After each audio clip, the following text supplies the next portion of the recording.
जय श्री राम बच्चों। आज की हमारी वीडियो स्पेशली उन बच्चों के लिए है जिनका कल सीबीएसई बोर्ड का 10th और 12th का रिजल्ट आया है, या फिर उन बच्चों के लिए है जिनका कभी ना कभी रिजल्ट आया है, उस रिजल्ट को लेके कहीं ना कहीं हताश और निराश रहे हैं कि मुझे ये करना चाहिए था, मुझे इतने मिलने चाहिए थे बट इतने नहीं मिले। मैं 95% एक्सपेक्ट कर रहा था पर मेरे 93 ही रह गए, या मैं 93 या मैं 98 सोच रहा था बट मार्क्स तो 94 ही रह गए। तो मैं ये चाहता हूं कि आप इस वीडियो को पूरा देखें, समझें और अपने पेरेंट्स को भी देखें।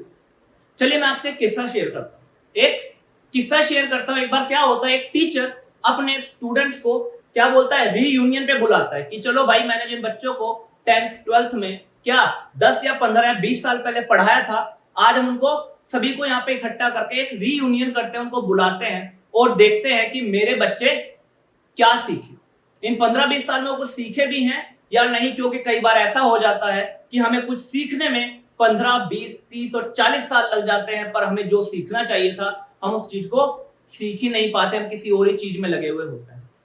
तो टीचर यही चाहता था कि एक बार मैं देखूं कि मेरे स्टूडेंट्स ने क्या सीखा।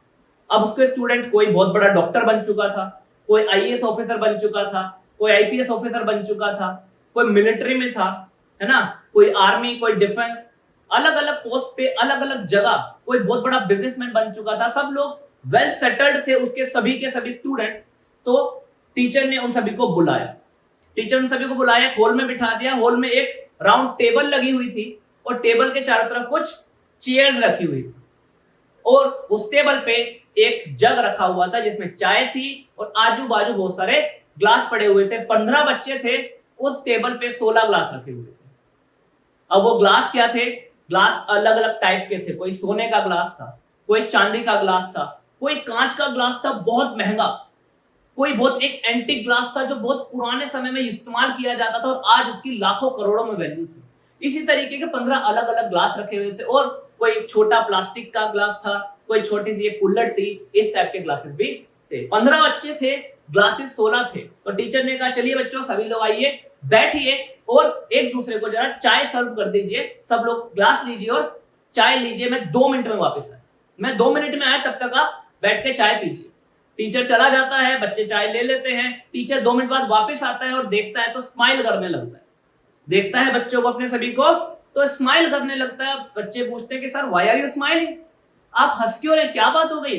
तो टीचर बोलता है ठीक है कोई बात नहीं, मैं बताता हूँ क्या बात हो गई।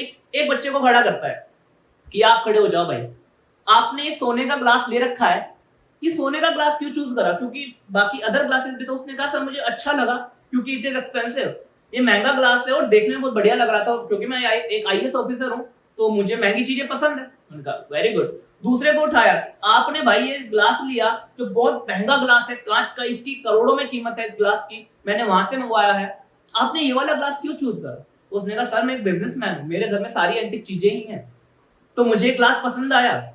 टीचर ने सबसे ऐसा कुछ पूछा और सबका जवाब लगभग ऐसा ही निकला। और जो 16वां ग्लास था, एक पतला सा प्लास्टिक का ग्लास था जो वहीं पे पड़ा हुआ था, इसका मतलब वो टीचर के लिए ग्लास बचा हुआ। टीचर ने उन बच्चों से सिर्फ एक सवाल पूछा, अच्छा चलो ठीक है, आपने जो भी ग्लास चूज करा बस मुझे इतना बता दीजिए, क्या उसमें से किसी भी ग्लास ने, चाहे वो कितना भी महंगा हो कितना भी सस्ता हो, चाय के टेस्ट को चेंज करा। क्या आप में से किसी ने भी ये सोचा कि इस चाय का टेस्ट कैसा होगा। आपका फोकस सिर्फ किस पर था, आपका फोकस सिर्फ ग्लास को चूज करने पे था कि मेरे को महंगा ग्लास मिल जाए। इस चाय का टेस्ट कैसा है, क्योंकि चाय तो उसी 20, 25, 50 रुपए की केतली में रखी हुई थी।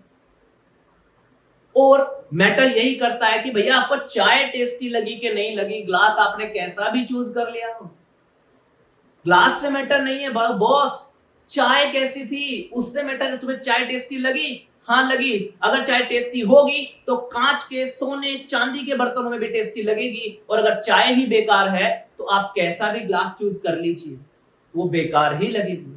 तो अब आप इस चीज को ऐसे समझिए कि ये जो सोने, चांदी और बहुत महंगे महंगे ग्लासेस थे वो आपके मार्क्स एंड मार्कशीट है, और वो जो चाय है वो आपकी पर्सनैलिटी है।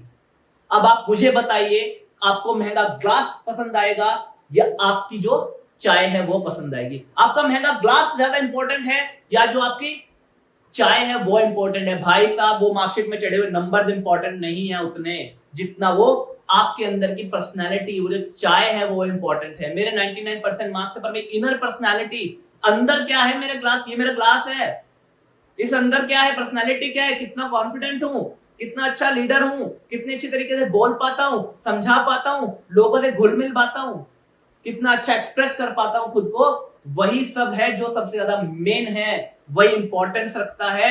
बाकी मार्क्स और मार्कशीट एक टाइम पर हमारे पीछे रह जाते हैं। वो मार्क्स और मार्कशीट हमको जॉब नहीं दिलाते, क्योंकि हर एक जॉब में इंटरव्यू का क्राइटेरिया है, जिसे बोलते हैं पर्सनैलिटी टेस्ट।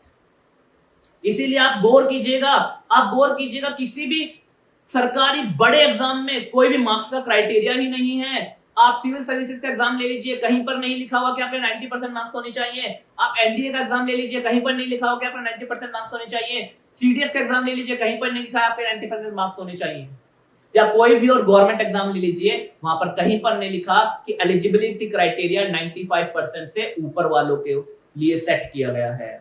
मिनिमम मार्क्स रखे जाते हैं, क्योंकि पता है 66% लाने वाला वो बच्चा जो पीछे बेंच पे बैठता है, वो भी इतनी बढ़िया दिमाग चलाता है कि अपनी पूरी क्लास को सबसे बड़े मुद्दों में वही सपोर्ट करता है, क्योंकि वो बास्केटबॉल टीम का लीडर है, वो स्कूल में जो यूनियन है उसका लीडर है, क्योंकि उस बंदे में पोटेंशियल है। मार्क्स से फर्क नहीं पड़ता भाई साहब। इसलिए आप ये भी देखिए, किसी भी मल्टीनेशनल कंपनी का जॉब देने का क्राइटेरिया इंटरव्यू है, आपके मार्क्स नहीं। किसी भी मल्टीनेशनल कंपनी में आपने कभी ये देखा कि उन्होंने ये कह रखा कि भैया 95% से ऊपर वाले आ जाओ नौकरी दे देंगे? नहीं, they will take your interview, आपका इंटरव्यू लेंगे। उन्हें वो बंदा चाहिए जो 66% या 70% भी ला रहा है, बट एक्सप्रेसिव है, लीडरशिप क्वालिटी उसके अंदर है, वो खुद को एक्सप्रेस कर सकता है, वो लोगों को अपनी तरफ अट्रैक्ट कर सकता है, उस पे किस्से हैं सुनाने के लिए, बातें हैं लोगों को बताने के लिए और मोटिवेट करने के लिए, चार शब्द हैं, तब जाके मैं उसे जॉब दूंगा। एक बंदा 99.9% वाला है, ना एक्सप्रेसिव है, ना हार्ड वर्किंग है, ना वो भैया एक्सप्रेस कर सकता है लोगों को, ना उसमें लीडरशिप क्वालिटी, में उसे क्यों जॉब दूंगा? तो मार्क्स, 2-4% मार्क्स भाई साहब कोई मायने नहीं रखते आपकी जिंदगी में, क्योंकि marks do not describe me, marks do not define me. Marks हमें ना ही डिस्क्राइब करते हैं, मार्क्स ना ही हमें डिफाइन करते हैं। अब मैं उन बच्चों पे आता हूं जिन बच्चों को लगता है कि मेरे 98 आने चाहिए थे सर, पर मेरे 94 या 93 रह गए। मैं उनको ये बोलना चाहता हूं, मेरे बच्चों, आपके मार्क्स सिर्फ आपके हार्डवर्क पे, सिर्फ आपके हार्डवर्क पे डिपेंड नहीं करते मेरा बेटा। कल आपका एग्जाम है मैथमेटिक्स का और आप मैथ में थोड़े डरे रहते हो, तो ये भी हो सकता है कि आपको उस डर के मारे रात भर नींद ही नहीं आई। अगले दिन जो आपके माइंड की 100% एफिशिएंसी होनी चाहिए थी बेटा, वो 94% रह गई, या फिर 80% एफिशिएंसी के साथ आप पेपर देने बैठे और उस एंजाइटी में, उस चिंता में आपका 1-2 क्वेश्चन गलत हो गया। इसका मतलब ये नहीं है कि आप बंदे बढ़िया नहीं हो या आपकी तैयारी बढ़िया नहीं थी। ऐसा भी हो सकता है जिस टीचर ने आपकी कॉपी चेक करी, उसका मूड अच्छा नहीं था, वो घर से लड़के आया था, या उसके प्रिंसिपल से किसी से लड़ाई भिड़ाई हो गई थी, उस चक्कर में उसने गुस्से में कॉपी चेक करी और 1-2 क्वेश्चन में आपको 4 नंबर देने थे, वहां 3 नंबर दे दिए और 1 नंबर करके आपके मार्क्स थोड़े से कम रहे। बेटा इसका मतलब ये थोड़ी ना है कि आप 94% पे आ गए हो तो अब आप कुछ नहीं कर सकते, है ना? अब आप कुछ नहीं कर सकते। क्यों? क्योंकि जिंदगी में एक बात याद रखना, हर एक इंसान एक ना एक टाइम पर आके कुछ ना कुछ अच्छा अपनी जिंदगी के साथ कर ही लेता है। आप फाइनली जहां पर जाके रुकोगे ना, वो आपका गोल है। 10th का रिजल्ट आपका गोल नहीं है बेटा, 12th का रिजल्ट आपका गोल नहीं है बेटा, ग्रेजुएशन की मार्कशीट आपका गोल नहीं है बेटा। आपका गोल वो है, आपका गोल वो है जहां फाइनली जाके रुकोगे।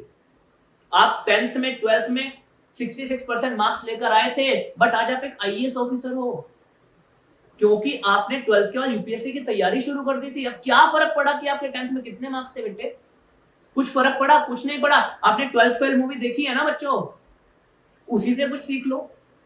मार्क्स हमें कहां लेके जाएंगे इससे कोई मतलब नहीं है बेटा, इससे कोई भी मतलब नहीं है। तो मैं पेरेंट्स को भी ये संदेश देना चाहूंगा कि आप वो बच्चा नहीं चाहोगे जो बच्चा 95% लाके भी रो रहा है कि मेरे 96 क्यों नहीं आए। आप हमेशा अपने बच्चों को इस तरीके के चाहोगे कि उनके 88 भी आए और वो खुश हैं, सेटिस्फाइड है कि हाँ भाई मैं अपनी मेहनत से खुश हूं, बढ़िया है, 88 आ गए, सेलिब्रेट करो, लेट्स सेलिब्रेट। क्योंकि भैया जब मैं जिंदगी में आगे जाऊंगा 8-7 साल बाद, मैं ये नहीं देखूंगा कि मैं 95% पे रो रहा था, मैं ये देखूंगा कि यार 88 पे भी सेलिब्रेट कर रहा था, सेलिब्रेटिंग थिंग्स।